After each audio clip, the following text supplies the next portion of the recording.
부탁드립니다. 반갑습니다. 다스테크에 근무하고 있는 나병훈이라고 합니다.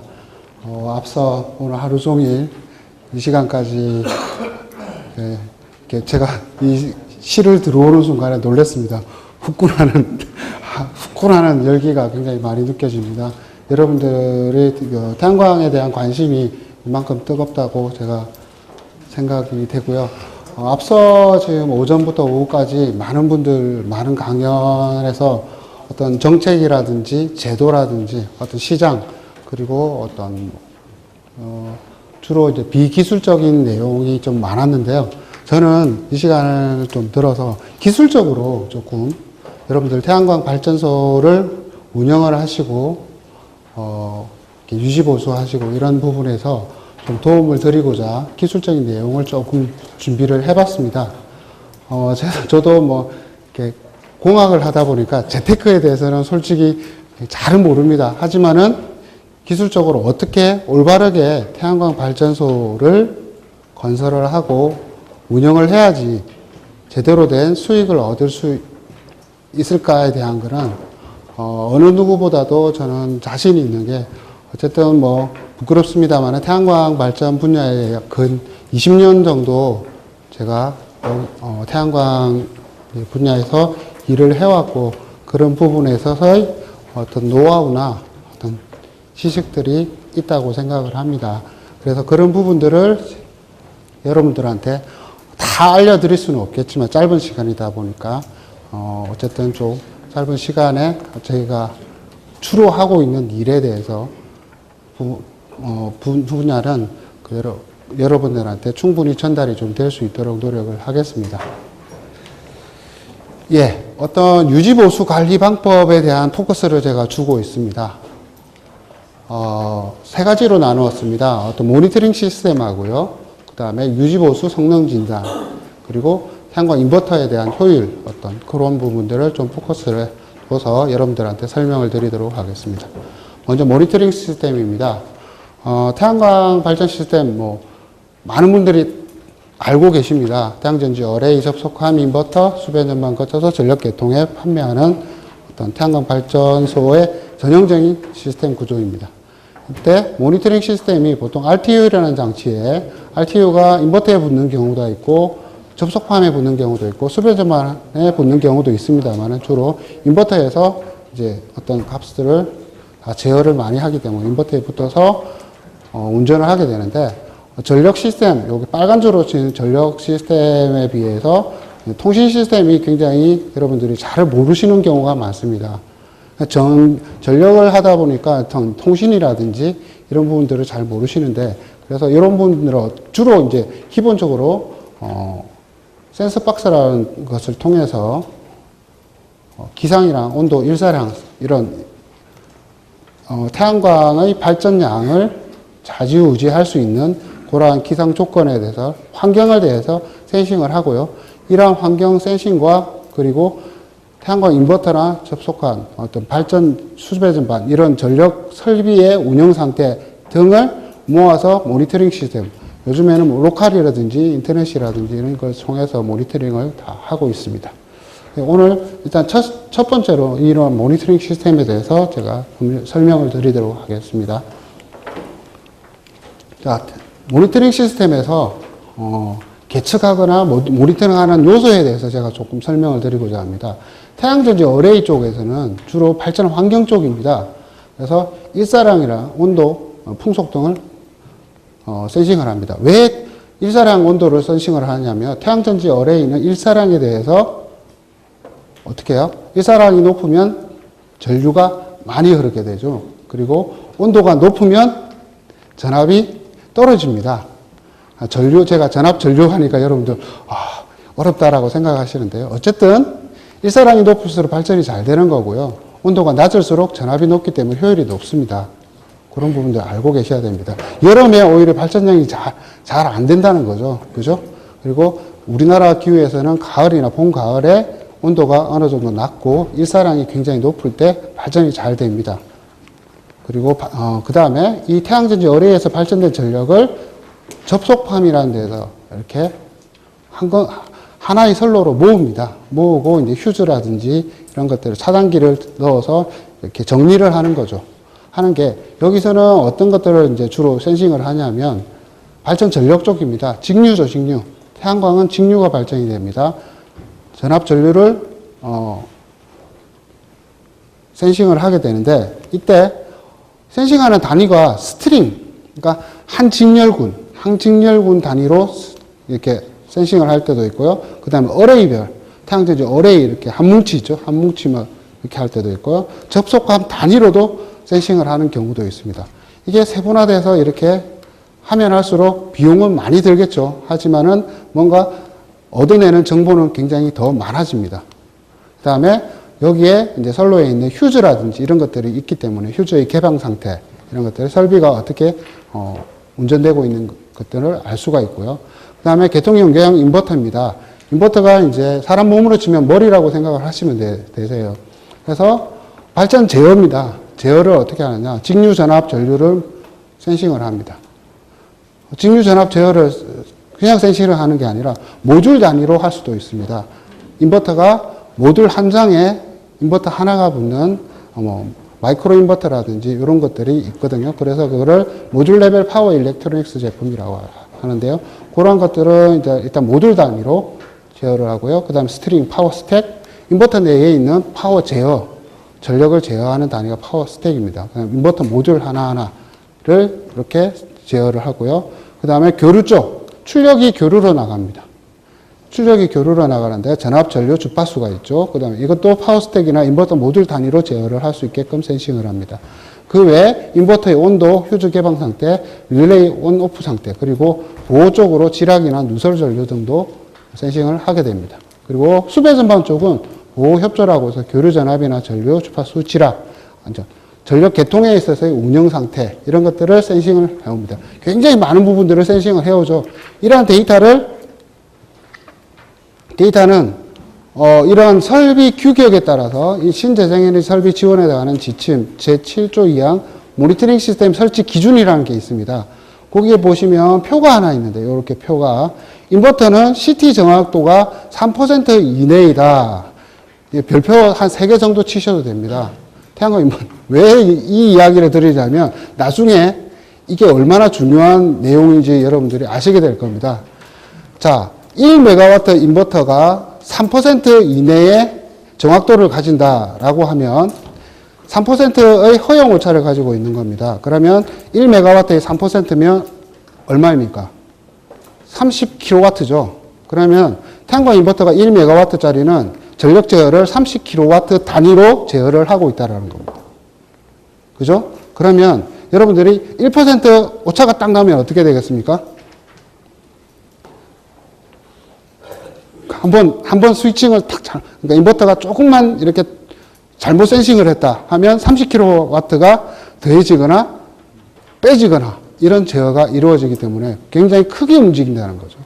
그러한 형태로 볼 수 있고요. 온도 센서 한번 볼까요? 정확도가 0.3도씨, 플러스 마이너스 0.3도씨, 정확도가 또 1도씨 이내, 이러한 정확도를 가지는 센서를 사용을 해야 된다라고 되어 있습니다. 모니터링 시스템.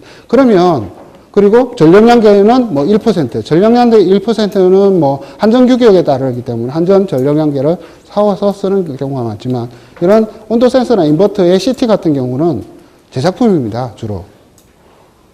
부품 제조사에서 파는 거 그냥 사다 쓰는 거거든요. 그러면 이러한 오차를 가지고 있다는 거죠. 그래서 어떤 분들이 그래요. 태양광 발전소를 운영을 하시다가 모니터링 시스템에서 발전된 거는 오늘 하루에 한 100kWh 정도 발전했는데 전력량계 보니까 97kW밖에 안 되더라. 차이가 왜 납니까? 여기서 나는 겁니다. 그러니까 모니터링 시스템에서 보여주는 데이터 정보는 실제 전력량계에 찍히는 전력량하고는 분명히 차이가 있다는 거. 그러면 이러한 온도 센서나 인버터에 들어가는 센서 CT들은 온도에 영향을 받습니다. 온도가 뜨거우면 그만큼 오차 범위가 커져요. 그래서 여름 다르고 겨울 다른 거죠. 그러면 여름에 맞춰 놓으면 겨울이 틀리고 많이 틀리고 겨울에 맞춰 놓으면 여름이 굉장히 많이 틀어집니다. 그래서 봄 가을에 한번 AS 불러가지고 이거 좀 봄 가을에 좀 맞춰달라 하면 연평균 따지면 비슷하게 이렇게 나오는 경우가 많습니다. 그리고 이제 CT 정확도 나중에 제가 3%라고 했는데 이게 왜 또 중요한지 제가 설명을 드릴게요. 자, 모니터링 시스템에서는요, 기능은 진단하고 감시하고 경보하고 데이터화하는 겁니다. 이런 것들은 딴 거 없습니다. 센싱해서 진단하는 겁니다. 일사량이나 기상 상태를. 그리고 감시한다는 거는 전력 상태, 운전 상태, 이런 상태들, 전압 전류 이런 것들을 계속 감시하는 거죠. 그리고 경보 알람합니다. 문제가 있으면 알려줘야 되는 거고요. 다음 데이터. 이 데이터를 저장을 계속 해야 됩니다. 왜? 이 데이터의 가치는 여러분들이 지금은 잘 모르시는데요.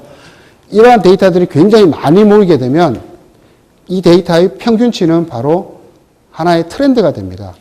트렌드가 되고 그 트렌드에서 벗어나는 경우 전력 설비가 분명히 고장을 일으킬 수 있는 메시지를 주고 있습니다. 그러니까 인버터의 운전 상태를 계속 모니터링을 하다 보면요, 운전 패턴이 나옵니다. 그 운전 패턴, 전압 전류 패턴이 나오는데 거기서 뭔가 벗어나면 계속 벗어나는 데이터가 나와요. 운전 패턴에서. 그러면 곧 인버터가 고장이 나겠구나라는 걸 알 수가 있다는 거죠.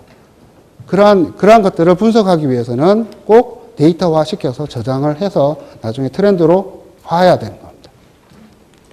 자, 그 다음, 관리. 모니터링 시스템 관리하는 입장에서는 권한, 모니터링 시스템에 접근하는 사람들의 어떤 아이디 관리, 패스워드 관리, 그 다음 발전 설비의 등록, 수정, 삭제할 수 있는 자료 수집, 이제 보고서 굉장히 중요합니다. 특히나 뭐 공공기관이나 이런 데서는 이 보고서가 굉장히 중요한 자료이기 때문에 굉장히 중요하게 여기고 있습니다.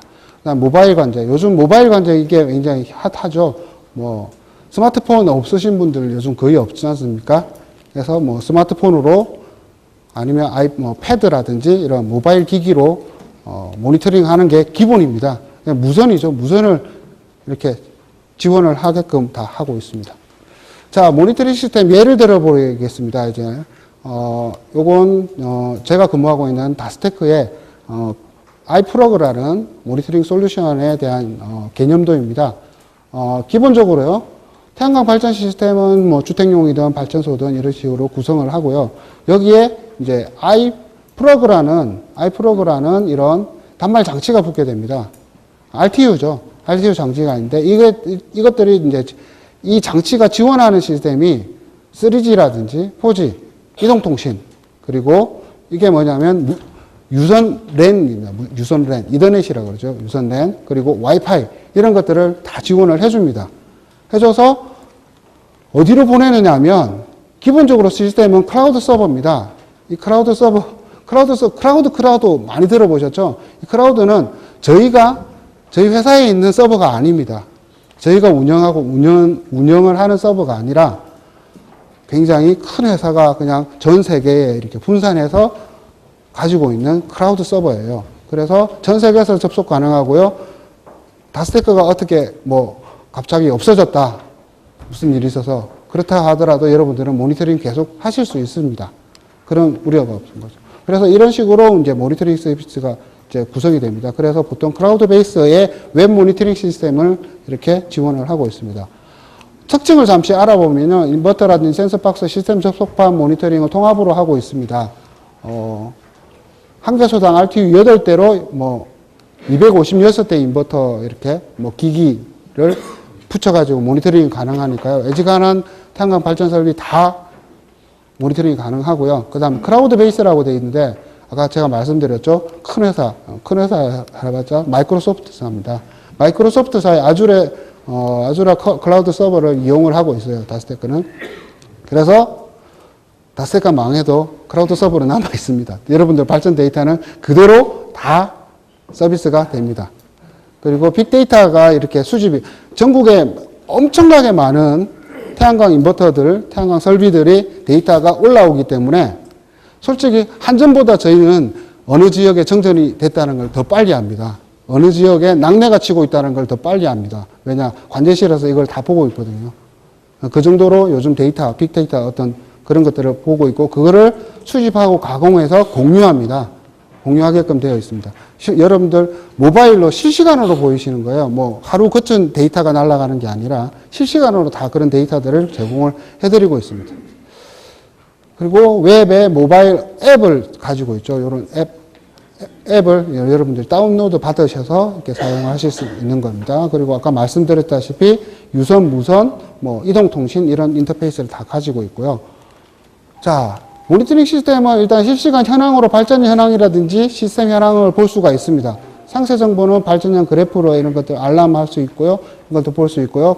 그 다음에 통계 분석에서 보고서를 보여줍니다. 그리고 데이터를 검색을 할 수도 있고요. 이런 식으로 구성이 되고요. 자, 요거는 다른 회사 겁니다. 다른 회사를 예를 들면 웹베이스입니다. 그냥 단순히 이 회사는 접속방하고 수배전 설비에 좀 집중해가지고 모니터링을 하게끔 시스템을 구성을 하고 있습니다. 물론 인버터에 있는 데이터도 다 이렇게 게더링 합니다. 그러니까, 다스테크는 인버터 전문 회사다 보니까 인버터 위주로 해서 이렇게 시스템을 많이 모니터링을 하고 이 회사는 수배 전반하고 그 다음에 접속반 위주의 모니터링 서비스를 많이 제공을 해주는 겁니다.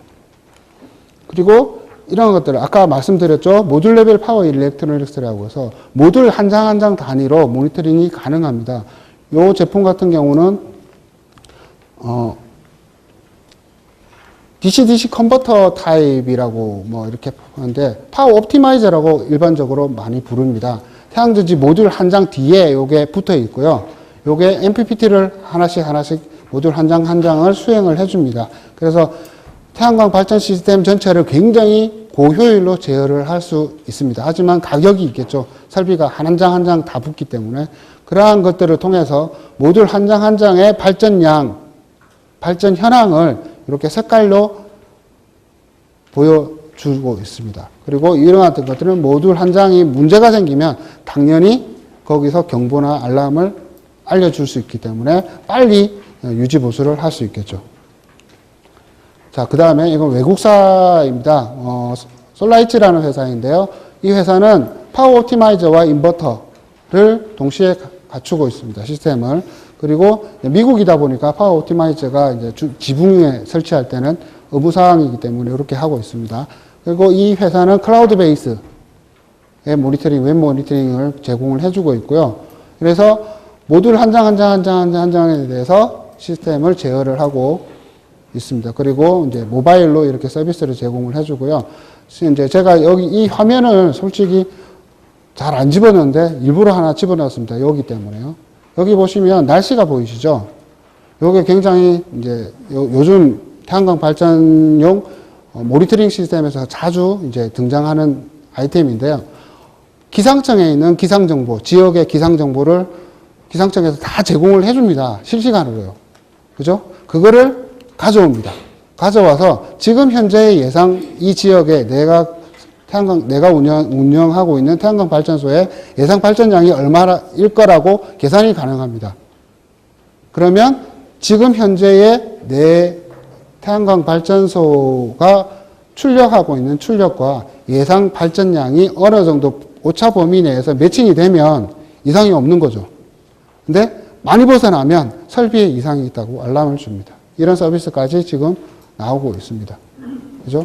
물론 이거를 예측하거나 평가하는 알고리즘들은 굉장히 복잡합니다. 굉장히 복잡한데 어쨌든 이러한 시스템까지도 등장을 하고 있다는 거죠.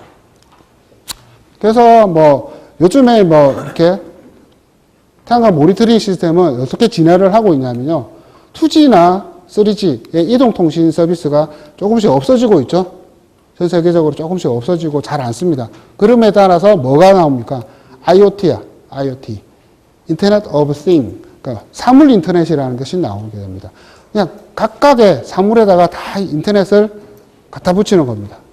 그런 식으로 진화를 하고 있는데요. 어쨌든 이런 것들을 지금 현재에서는 LTE라든지 NB-IoT 혹은 5G 이런 것들을 서비스를 통해서 제공을 할 수가 있습니다. 지금 현재. 특히나 지금 현재 우리나라 같은 경우는 NB-IoT가 지금 이동통신 3사가 다 서비스를 해주고 있어요.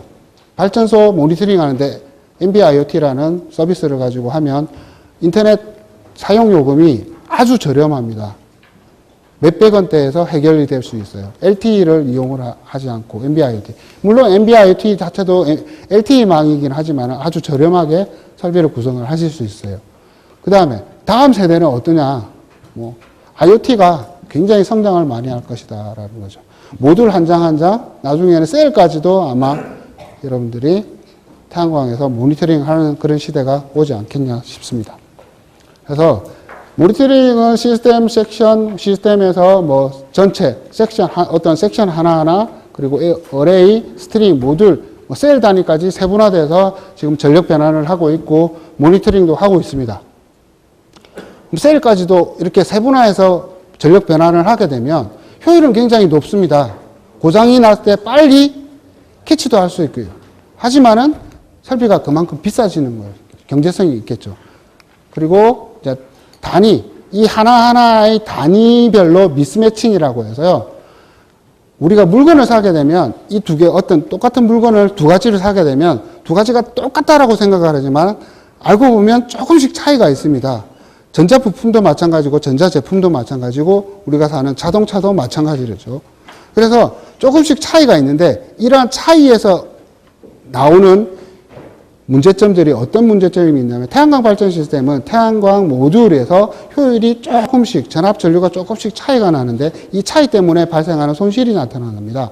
왜냐하면 직접 묶이기 때문에 효율이 제일 낮은 태양전지 모듈과 모든 태양전지 모듈이 똑같이 작용을 하는 겁니다. 그만큼 미스매칭 손실이 나타나는 거죠. 다 좋은데 나쁜 놈 하나 있으면 그 나쁜 놈 따라간다는 거죠. 아주 안 좋은 겁니다. 그래서 그러한 것들이 있기 때문에 미스매칭 손실이 이 단위별로 우리는 시스템 전체로 모니터링을 하고 있다. 전력 변화를 하고 있는데 시스템 단위로 미스매칭이 나면 어마어마하게 크게 나겠죠.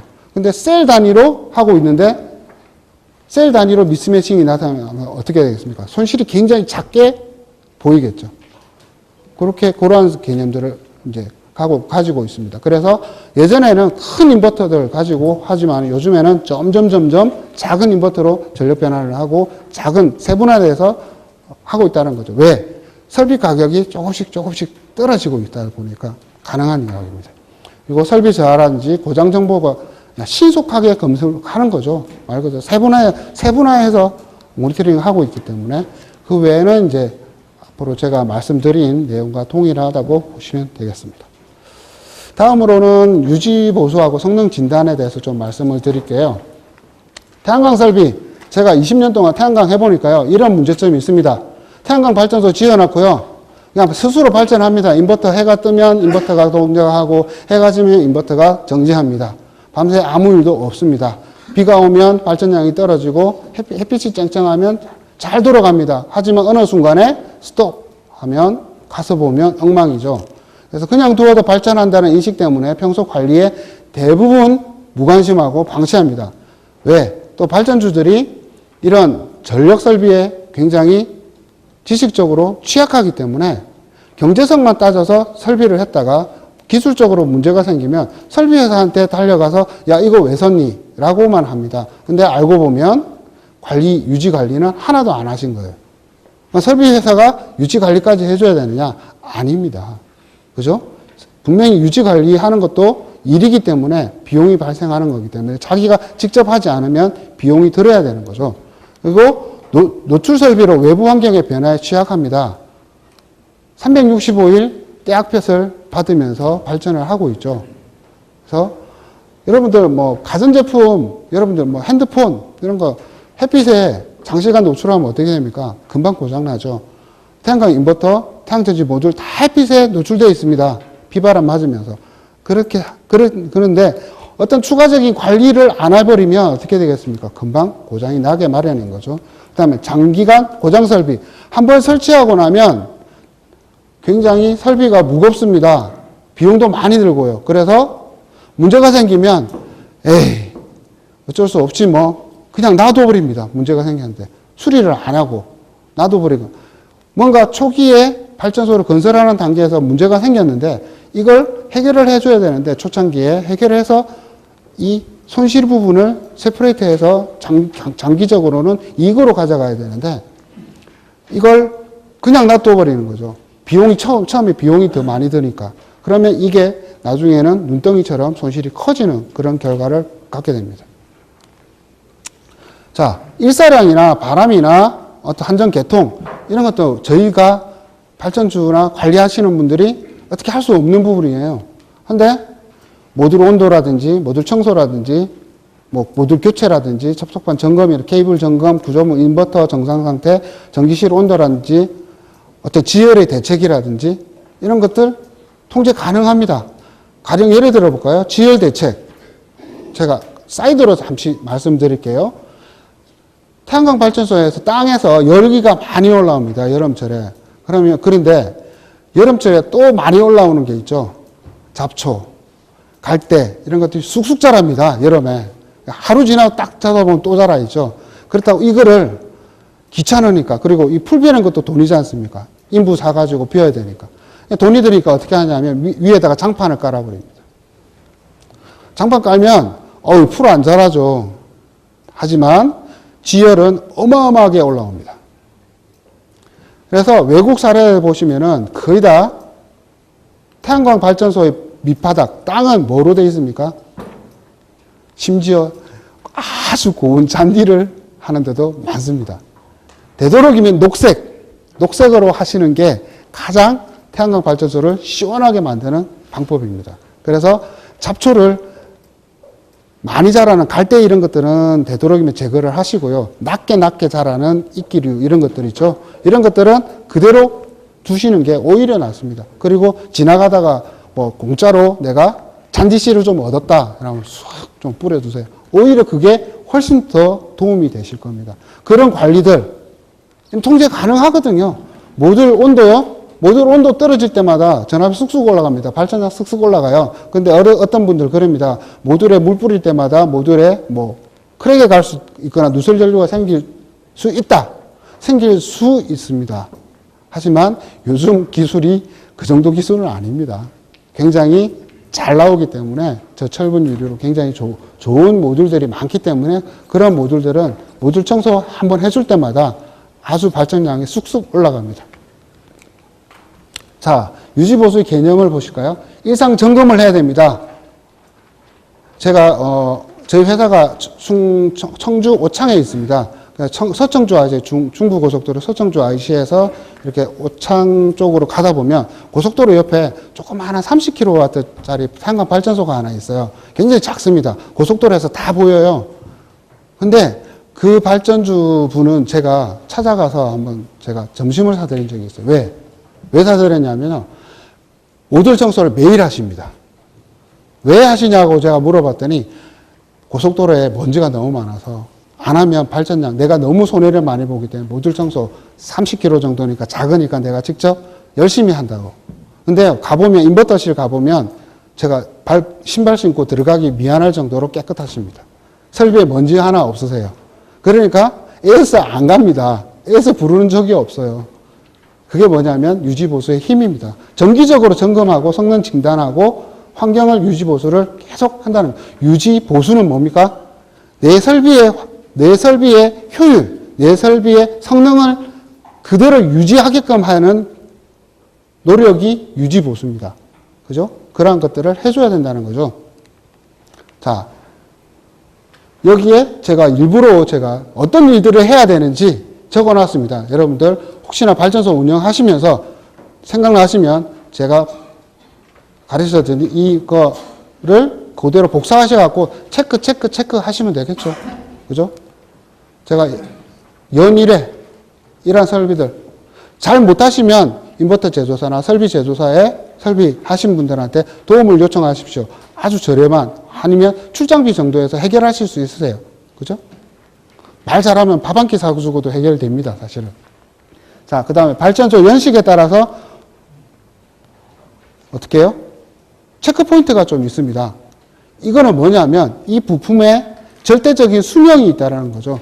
전자부품이기 때문에, 전기부품이기 때문에 수명이라는 게 있습니다. 가장 이제 제가 인버터 회사니까 인버터에 대해서 제가 말씀을 드릴게요. 펜, 4년에서 6년이죠. 인버터를 개발하는 사람 입장에서는 인버터에 들어있는 팬의 설계 수명을 거의 7년 이하 정도로 설계를 많이 합니다. 그 이상 하기가 굉장히 힘들어요. 왜냐하면 인버터의 어떤 그 팬에 제조사에서 나오는 특성값들이 정해져 있기 때문에 느리게 동작하는 팬은 수명이 길지만 빠르게 동작하는 팬들은 그만큼 수명이 짧습니다. 그죠? 그 다음에 전해 콘덴서. 전해 콘덴서는 7년에서 9년. 두 개 비슷하죠? 자, 먼지 제거. 이 먼지 제거나 통풍 구조, 볼트 풀림 이런 것들이 수반이 되었을 때 이게 하나하나 따로가 아닙니다. 여기에 제가 이렇게 섹션을 나눠 놨지만은 실제로는 이러한 것들을 공통적으로 다 수행을 하셔야지 이렇게 연차별로 하실 수가 있다는 겁니다. 여기서 하나라도 빠뜨리시면 실제로 다른 것들이 그 연차도 못 가서 고장이 나는 경우가 많습니다. 그래서 꼭 이런 것들을 다 지켜주셨으면 합니다. 배전반이고요. 케이블, 구조물까지. 자, 그리고 태양광 인버터 정기 점검입니다. 정기 점검은 인버터 내부의 어떤 먼지부터 시작해서 클리닝, 부식 상태, 부품 이런 것들 쭉 봅니다. 여기에 모르는 내용들이 좀 있나요? 콘덴서는요, 부품입니다. 이게 오래되면 부풀어 올라요. 터집니다. 터지면 큰 사고가 납니다. 불이 납니다. 그래서 부풀기 전에 부풀었다 이러면 바로 인버터 회사에 AS 요청을 해서 교체를 하시기 바랍니다. 리액터는요, 변압기처럼 생겼어요. 코일이에요. 코일이 항상 이렇게 시끄러운 소리를 많이 내는데 그 소리가 좀 다른 것 같다. 굉장히 우리 발전소의 인버터의 리액터 소리가 찡 하는 소리가 경쾌했는데 어느 순간에 좀 뭔가 묵직해진 것 같다. 뭔가 문제가 생긴 거거든요. 전화해서 점검 한번 받으시는 게 좋습니다. 그 다음 IGBT라는 소자가 있는데요. 이건 전력 스위치입니다. 전력 스위치인데요. 아주 빠르게 스위칭을 하는 소자입니다. 이 소자도 마찬가지로 무한대로 쓸 수 있다라고는 하지만 사실은 무한대가 아닙니다. 그래서 아마 노후가 되면 어쨌든 교체를 해야 되는 부품이기도 합니다. 자, 그리고 다스테크에서 지금 서비스를 하는 게 있습니다. 다스테크가 인버터 제조사이지만요, ONM을 하는 회사이기도 합니다. 그래서 인버터를 중심으로 해서 접속반, 배전반, 한전 그리드까지 토탈 시스템을 어떻게 해요? 유지, 보수 해주는 서비스를 가지고 있습니다. 그래서 인버터부터 시작해서 접속반 이렇게 내용들을 가지고 있고요. 이러한 데는 이러한 설비들을 가지고 있습니다. 설비를 가지고 서비스를 해드리고 있어요. 그리고 전체적으로 모니터링 감시를 하고 있기 때문에 이런 것들이 가능하고요. 인버터 시험 검사 항목을 제가 쭉 적어봤습니다. 이 항목은 인버터 출하 시에도 적용이 되지만 인버터 점검 시에도 다 적용을 하고 있습니다. 개척기고요. 이러한 개척기가 필요합니다. 부품 수명을 잠시 볼까요? PCB 단위는 보통 10년 정도 잡고요. 팬 같은 경우는 5, 6년, IGBT 같은 경우는 한 10년 정도 잡고 있습니다. 그래서 이러한 부품들은 이러한 수명 주기가 되면 어떻게 해요? 교체를 하시는 게 좋습니다. 터지고 나서 교체를 하면 그만큼 손해가 크세요, 오히려. 콘덴서 7, 8년. 필름 콘덴서. 요즘에 전해 콘덴서가 필름 콘덴서로 많이 바뀌고 있습니다. 수명이 더 길거든요. 그래서 10년 정도 되어 있고요. 코일류는 반영구적이지만 어쨌든 이것도 열화하는 경향이 있기 때문에 문제가 됩니다. 최근에 이제 드론을 이제 활용을 해서 태양광 발전소 진단하시는 분들이 굉장히 많으세요. 그래서 어떻게 하냐면 이렇게 태양광 발전소가 있으면 비행 경로를 이렇게 드론에다가 입력을 합니다. 하면 날아다니면서 지가 알아서 쓱 스캐닝해서 메모리에 탁 저장해 오죠. 그러면 동영상 한번 쫙 보시면 파손 부위라든지 핫스팟이라든지 그 다음에 이런 PID 현상 이런 것들을 다 알 수 있습니다. 물론 여기에 카메라가 열화상 카메라든지 이런 것들을 장착을 해야 되겠죠. 좀 고가이긴 하지만은 어쨌든 드론을 활용을 해서 태양광 발전소를 진단을 할 수 있는 기술이 이미 상용화되어 있습니다. 다스테크도 이미 이걸 이용을 하고 있고요. 자, 그래서 태양광 유지보수만 또 이때까지 말씀을 드렸지만 유지보수도 잘 해야 되지만 한 번씩 성능 진단을 하시는 게 좋습니다. 내가 내 발전소의 효율, 성능이 얼마만큼 떨어졌는지 태양전지 모듈은 연차별로 이렇게 5%씩 효율이 떨어진다고 하죠. 인버터는 어떨까요? 인버터도 어쨌든 내부에 있는 부품들이 수명이 있기 때문에 효율이 약간씩은 떨어집니다. 그죠? 케이블은 노화되면서 누설이 생기게끔 마련이고요. 그런 것들을 진단을 해야 됩니다. 그래서 전압 전류, 전력 부분, 모니터링 부분, 기상 부분 다 토탈로 해서 성능 진단을 하는데요. 이 성능 진단 항목들이 이렇게 잘 표준화되어 있습니다. 그리고 요 내용은 한국에너지기술연구원에서 서비스를 지금 하고 있는 부분인데요. 어쨌든 이러한 내용들을 다 진단을 해서 이러한 그래프들 어떻게 정상적인 게 요게 파란색이 정상적인 건데 빨간색으로 이렇게 떨어져 있는 겁니다. 아, 내가 내 PCS, 내 인버터가 성능이 요만큼 떨어져 있구나. 그러면 어떤 부분에 문제가 생겼는지 알아내야 되겠죠. 그런 것들을 알아내기 위해서는 성능 분석, 성능 진단이 필요한 겁니다. 그리고 이제 한국환경공단에서 전국에 있는 태양광 발전 설비를 운영 현황을 좀 이렇게 조사를 해봤어요. 그냥 조사를 한 게 아니라 어떻게 관리하고 있는지를 좀 조사를 해봤더니 이렇게 한번 쭉 읽어보세요. 쭉 보시면 뭐 별거 없습니다. 우리가 일반적으로 그냥 생각할 수 있는 정도 수준의 관리 항목들이에요. 관리 항목들을 어떻게 하고 있냐 봤더니 별로 잘하고 있지 않더라라는 거죠. 그래서 시사점으로 어떻게 해요? 운영관리 시 모니터링 시스템 의존도가 너무 높다. 모니터링만 보고 있다라는 거죠. 가서 점검을 해야 되는데 모니터링만 보고 있으면 안 된다는 거죠. 그 다음에 고장 발생 시 정확한 원인 파악 안 되죠. 왜? 설비를 본 적이 없으니까. 모니터링만 보고 있으니까. 화면만 보고 있으니까. 설비를 본 적이 없으니까 이런 문제가 생기는 겁니다. 그 다음에 시설의 관리 점검을 위한 접근성이 미흡하다. 안 가는 거죠. 모바일 이런 것들이 모니터링 시스템이 워낙 좋아지다 보니까 접근성이 미흡한 거죠. 그리고 설비가 전력 설비다 보니까 좀 접근하기가 꺼려지기는 합니다. 마찬가지로. 그다음 설치 방식에 따른 다양한 고려 사항이 발생하고요. 일부 사업장, 사업자적 수준 차이라든지, 유지관리 매뉴얼. 우리나라 사람들 매뉴얼 정말 안 읽죠. 태양광 인버터 제조사, 저도 매뉴얼을 굉장히 꼼꼼하게 잘 만드는 편입니다. 제가 많이 만드는데요. 안 읽어보세요. 그거 읽어보시면 정말 좋은 내용들이 많이 있습니다. 인버터를 관리하시는 이 매뉴얼, 설치 매뉴얼부터 시작해서 다 제공합니다. 설치 매뉴얼만 한번 읽어보고 설치하셔도 절대 하지 않아야 될 실수를 미연에 방지하시는 부분도 있으세요.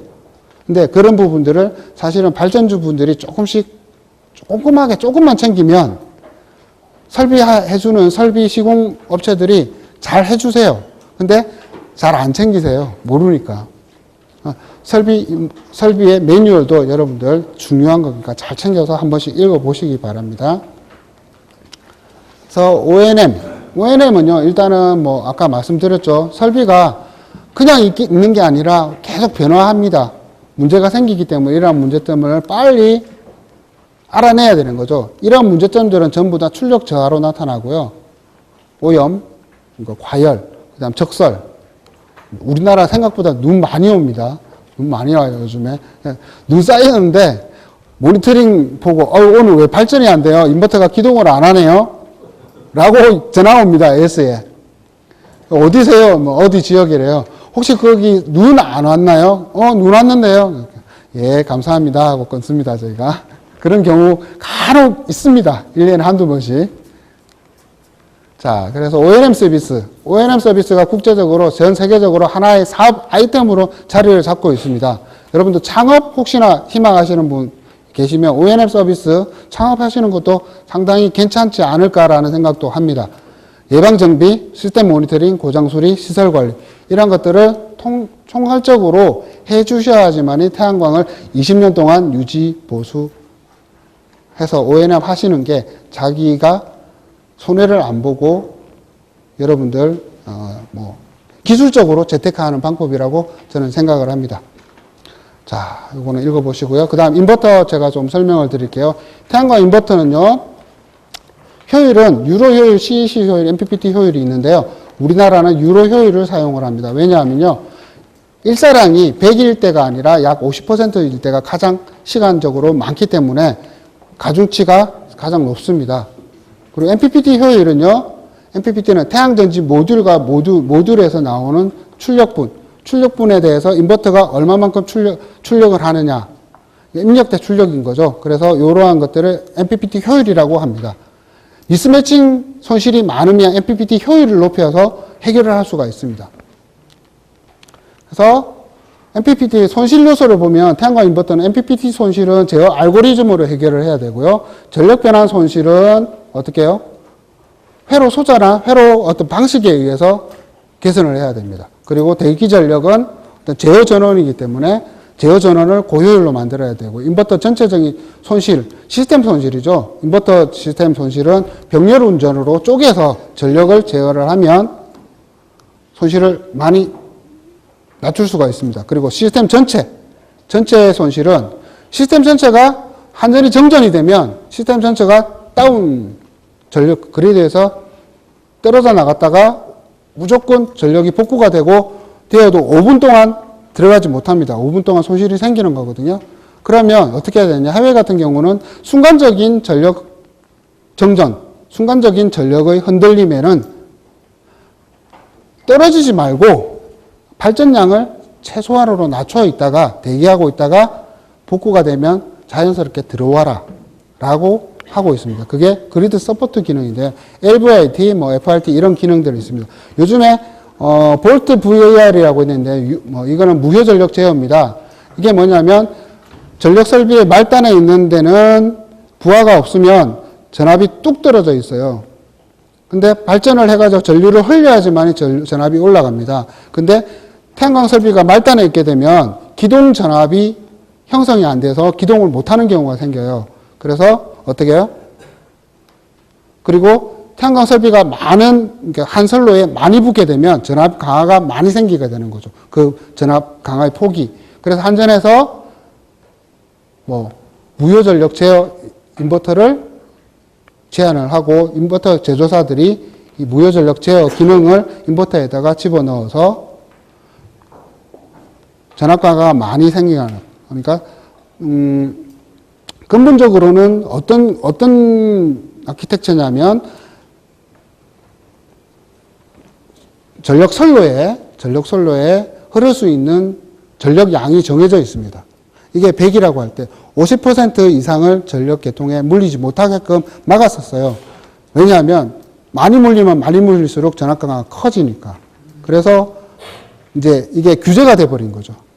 태양광을 설치를 할 수 있는, 태양광 발전소를 설치를 할 수 있는 어떤 기술적인 규제가 돼버린 거죠. 그래서 그러면 인버터에 무효 전력 제어 그 기능이 있으면 다 허락을 해줄게. 100% 이상 이렇게 허락을 해줄게. 이런 전압 강화를 해결을 할 수 있는 기술이기 때문에 이렇게 제안을 해서 한전이 어쨌든 인버터 제조사가 이렇게 시행을 하고 있습니다.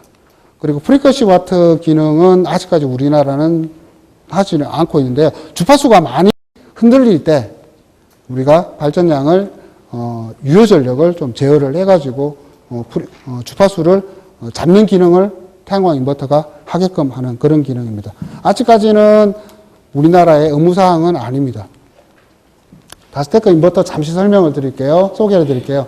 최근에 이제 출시한 제품입니다.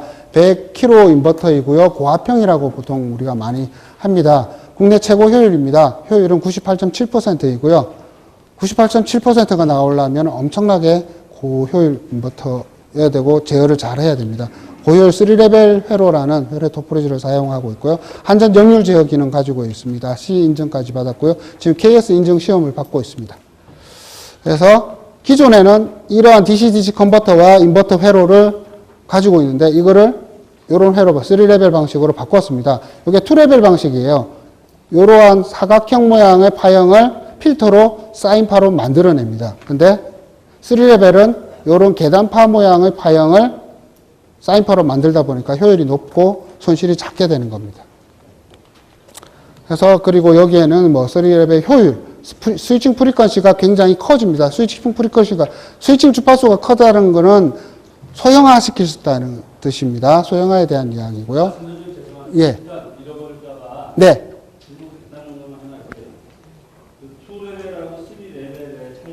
네. 아니요, 소음은 상관없으세요. 네. 소음하고 상관이 있는 거는 제가 보기에는 이 스위칭 주파수하고 상관이 있습니다. 예, 스위칭 주파수가 높으면 높을수록 안 들리실 거예요. 그리고, 제가 한 말씀 드릴게요. 요 공식적인 자리니까. 보통 태양광 발전소를 건설을 하다 보면 민원이 생기는데 어떤 민원이 생기냐. 주변에, 목장에 소가 뭐 잠을 안 잔다더라. 뭐 그런, 뭐 농가 피해에 대한 하소연을 하면서 민원이 들어오는 경우가 있습니다. 근데요, 공식적으로 가축은 저주파수를 잘 듣습니다. 주파수가 높으면 높을수록 소리를 듣지 못해요. 태양광 인버터가 내는 소리는 제일 작은 주파수대가 거의 한 5kHz 정도 됩니다. 그럼 5kHz는 사람이 어느 정도는 들을 수 있으세요. 20kHz 되면 어른들은 못 듣습니다. 갓난아기 정도는 듣습니다. 그 정도이기 때문에 농가 피해에서 가축이 소음 때문에 뭔가 피해를 입고 있다라는 것은 거짓말입니다. 아시겠죠?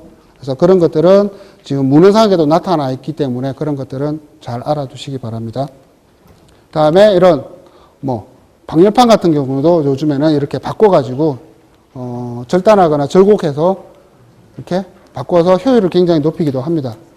그리고 인버터를 이렇게 병렬 운전을 많이 합니다. 병렬은 스트링 인버터라고 하는데요. 병렬 운전을 하면 왜 좋으냐? 자, 인버터가 말씀드렸죠. 제가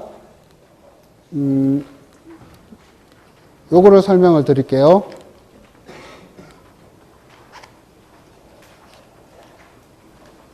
요 부분에 설명을 드릴게요. 자, 요게 이제 다스테크에서 제공해드리는 100kW 인버터를 10대로 사용한 1메가 시스템입니다. 인버터 10대이고요. 모니터링 시스템까지 갖추고 있는데, 자, 제가 아까 인버터에 들어가는 CT가 3% 이내의 정확도를 가지고 있다 했죠. 그러면 1메가 인버터는 전력 제어가 어떻게 되냐면 30kW 단위로 제어가 된다고 말씀드렸어요. 그럼 100kW는요? 3kW 단위로 움직입니다. 그죠? 그러면 어떤 게 더 정밀하게 제어를 할 수 있겠습니까? 당연히 100kW가, 그죠? 100kW 10대를 가지고 시스템을 10군데로 나누어서 제어를 합니다. 근데 설치는 한 군데 몰아서 하시는 게 유지관리가 편하세요. 유지관리 HMI가 작아서 좀 힘드시니까 어떻게 해요? 모니터 크게 해서 보시는 게 편한 거죠. 이게 인터넷까지 되고, 무슨 와이파이까지 지원을 하고 있기 때문에 굉장히 쉽게 하실 수 있습니다. 그러니까 효율도 보세요. 전일사 영역, 저일사 영역에서부터 고일사 영역까지 99.9% 이상의 MPPT 효율을 가지고 있기 때문에 100kW 단위의 미스매칭 손실이 0.1% 이하라는 겁니다. 그죠? 이런 장점이 있고요.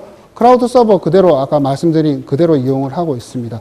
그리고 고장이 발생하면 어쨌든 스마트 고장 처리라고 해서 하면 자가 진단해서 바로 자동적으로 AS를 접수를 시켜버립니다. 자, 수상형 요즘 조금 이슈가 있는데요. 수상형 같은 경우에 자, 조금 설명드려요. 부력재 위에 이제 무게가 좀 있죠. 그래서 인버터를 부력재 위에 띄우지는 못합니다. 그리고 여기에 각도를 작게 많이 하고 있어요. 이렇게. 왜냐하면 바람의 영향을 받기 때문에 각도를 크게 못합니다. 그래서 어쨌든 무겁고 이렇기 때문에 전기실을 육상에다가 이렇게 많이 하고 이러한 것들의 손실이나 설비의 안전성 때문에 이 부력재를 상륙을 시키는 경우가 많이 있습니다. 그래서 이런 구성을 할 때 저희들이 어떤 실외형으로 IP65 그레이드 유지 보수 가능하죠. 굉장히 편하게 할 수 있고 소형 경량화되어 있고 높은 그러니까 하나하나 이 부력재가 바람에 의해서 흔들립니다. 흔들리게 되면 어떤 현상이 되냐면 MPPT 손실이 발생해요.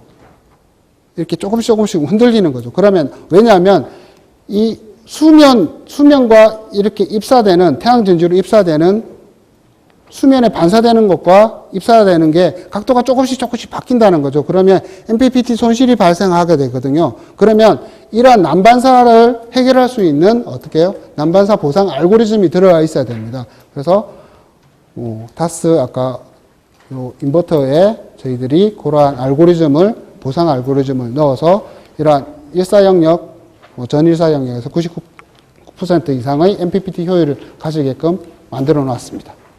그래서 소자는 고효율로 하기 때문에 요즘에 SX나 겐이라는 소자를 사용을 하고 있는데요. 이런 것들은 잘 모르셔도 됩니다. 이러한 소자들을 사용을 하고 있다라는 거죠. 그리고 최근에 어느 정도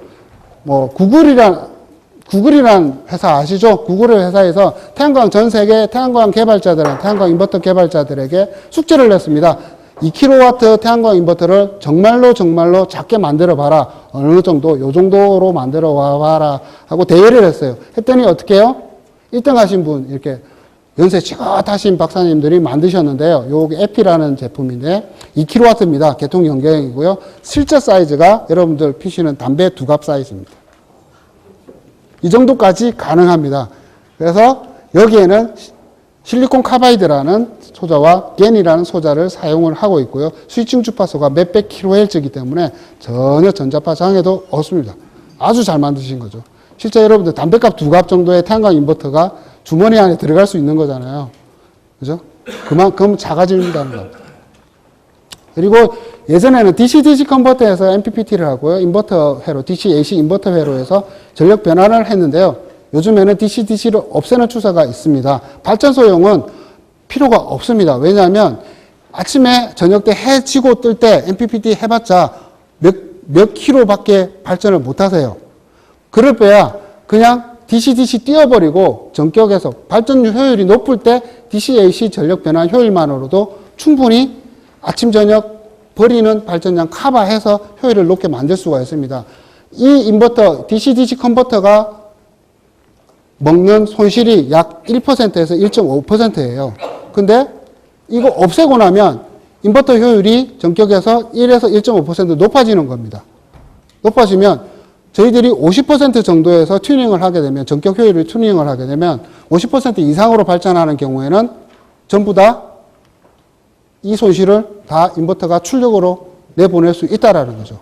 그래서 오히려 발전소를 하실 때, 건물에다가 하시는 경우나 이렇게 조그마한 설비 하실 경우에는 이렇게 할 수밖에 없습니다. 하지만은 적어도 100km 이상, 500km 이렇게 1메가 태양광 발전소 운영을 하신다면 DC-DC 컨버터 필요 없으십니다. 전혀 효율적으로 필요가 없거든요. 그래서 DC-AC로 되어 있는 인버터를 사용을 하셔도 전혀 무방하십니다.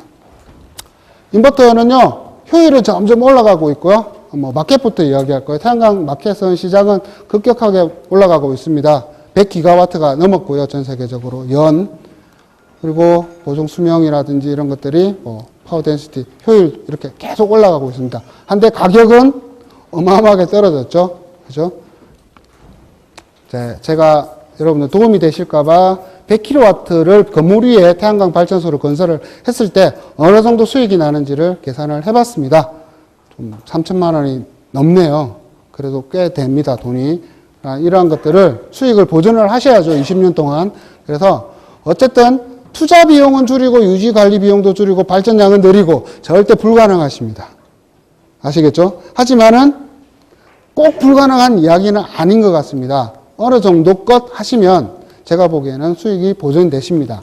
어떻게 해요? 일단 투자하실 때 처음 가성비를 고려를 해서 자기가 가진 재산, 얼마만큼 투자를 해서 얼마만큼을 뽑을 것인가를 가성비를 고려해서 경제성 평가를 하실 필요가 있고요.